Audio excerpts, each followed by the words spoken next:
Chegamos então ao capítulo 9 do Evangelho de João.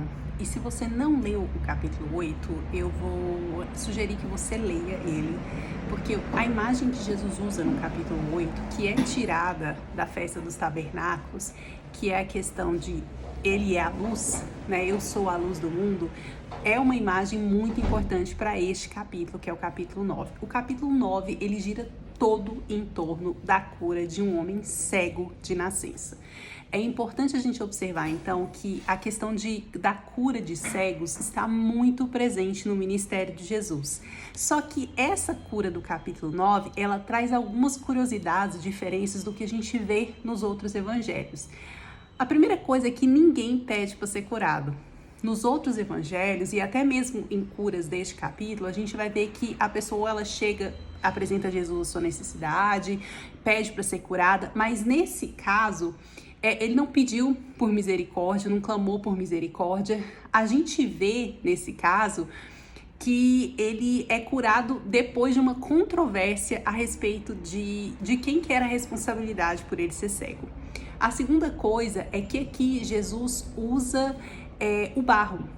Então, que a gente vai ver que também é usado em Marcos, mas é pouco comum. E aí, então, depois de ser curado, esse homem, ele vai se lavar para se tornar cerimonialmente puro. Então, é uma coisa que também a gente não vê nos outros evangelhos. Então, essas são as grandes diferenças. E aí, quando esse homem é curado, vem a controvérsia.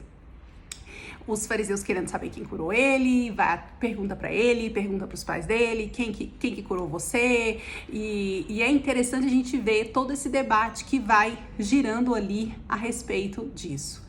A pergunta que dá início, eu vou até lê-la aqui, que dá início que dá início à cura, é a seguinte: os discípulos perguntam para Jesus, Rabi, ou mestre, por que este homem é cego? Foi por causa de seus próprios pecados ou dos pecados dos seus pais? É interessante a gente observar que a tradição judaica, ela acreditava, ela trazia que, por exemplo, a prosperidade e a saúde eram indicativos de que a pessoa era justa e que problemas de saúde e pobreza eram indicativos de pecado. Então, a gente vê isso muito claro, por exemplo, na vida de Jó. Quando os amigos deles chegam, né, e vão conversar com eles acusam de Jó de quê? De pecar. Falar, você tá passando por tudo isso, meu filho, pecado você tem. Só que Jesus, ele não aceita essa premissa. Ele fala o quê? Que não é uma questão de pecado ou, na verdade, era uma questão de que aquela doença seria usada para a glória de Deus. Jesus vira, então, o jogo como se perguntasse: nós estamos fazendo o trabalho de Deus, o trabalho, né, que Deus quer que nós façamos, nós estamos cumprindo a nossa missão? Porque se a gente estivesse cumprindo a nossa missão, é isso que fica ali nas entrelinhas, se vocês estivessem cumprindo a sua missão, esse homem não estaria mais cego. E aí, então, a gente vê toda essa questão que Jesus, ele volta, né? Ele faz mais uma vez, ele faz um link com a discussão da questão da festa dos tabernáculos, que eles já tinham falado, e ele usa, né, de novo, a questão de de ser a luz. E ele traz isso, então, de volta aqui. E aí, como eu falei, vem toda uma discussão sobre, né, os fariseus vão atrás saber o que aconteceu, o que não aconteceu. Mas, gente, o principal desse texto está no seu final, que é quando um homem reencontra a Jesus, e eu vou ler para vocês, está lá em João 9, de 35 a 41. Quando Jesus soube do que havia acontecido, procurou o homem e lhe disse: você crê no Filho do Homem? Quem é ele, Senhor? Perguntou o homem. Eu quero crer nele. Jesus respondeu: você ouviu e ele está falando com você. Sim, Senhor, eu creio, declarou o homem, e adorou a Jesus. Então Jesus disse: eu vim a este mundo para julgar, para dar visão aos cegos e para fazer os que veem para fazer os que veem se tornem cegos. Alguns fariseus que estavam por perto ouviram e perguntaram: você está dizendo que somos cegos? Se vocês fossem cegos, não seriam culpados, respondeu Jesus. Mas a culpa de vocês permanece, pois afirmam que podem ver.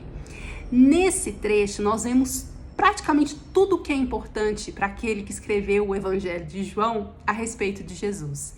Primeiro, a gente vê a importância de crer.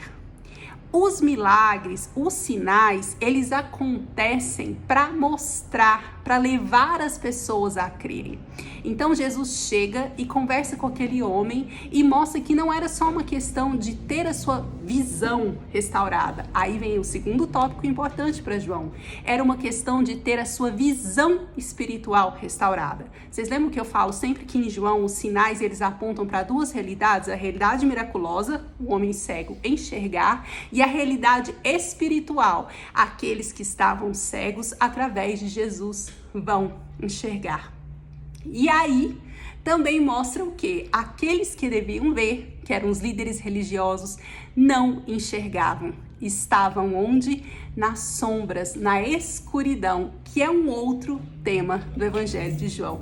Então é muito interessante a gente observar como há essa construção e como o evangelista ele vai colocando as informações para que a gente possa entender e enxergar melhor a respeito do ministério, da identidade e da missão de Jesus. E também para que nós, no caso de estarmos cegos ou sermos cegos espiritualmente, possamos enxergar e crer em Jesus. Amanhã, no Welcoming Hope, teremos então o capítulo 10. Deus te abençoe. Tchau, tchau.